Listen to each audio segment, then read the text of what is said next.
À la Bibliothèque royale de Copenhague se trouve un livre en vélin du XVIIe siècle, écrit par le père Pierre Danes, qui a abondamment voyagé en Afrique du Nord. Il y décrit les cachots et les bagnes d'Alger. Il dresse la liste des esclaves français qui attendaient une rançon, des marins de la France entière. Lorsque le montant de la rançon est réuni, le nom du captif doit être ajouté à la liste des esclaves qui peuvent être libérés. Les listes comportaient des descriptions individuelles. Elles étaient vérifiées à Alger. Dans toute l'Europe, on trouve dans les archives des registres et des lettres qui décrivent les tâches dévolues aux esclaves.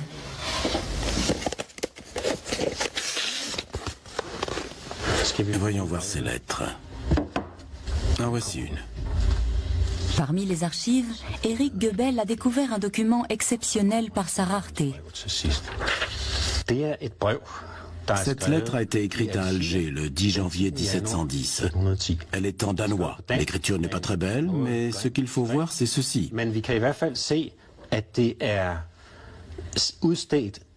Cette lettre est pour mon père, Jens Hansen, capitaine La Rhône, sur l'île de Bornholm.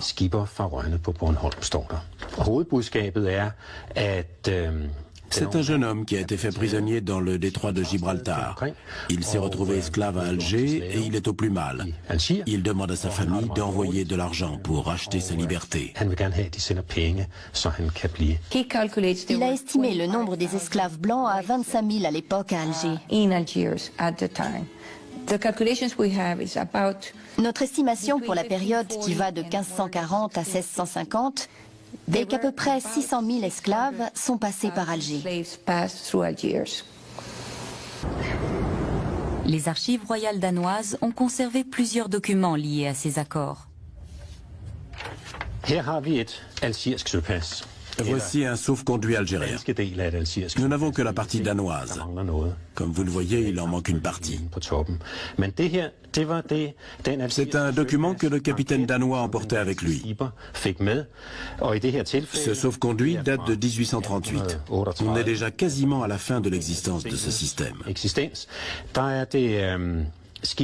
Le vaisseau concerné est le Magdalene, immatriculé à Copenhague. Il a effectué un voyage depuis la capitale. Son capitaine était Jacob Ebert et il devait emprunter le détroit de Gibraltar.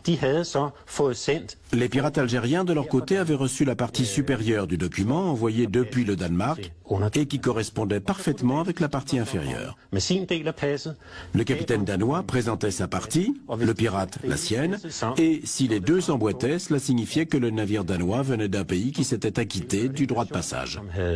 Le roi avait payé, donc le bateau pouvait naviguer librement.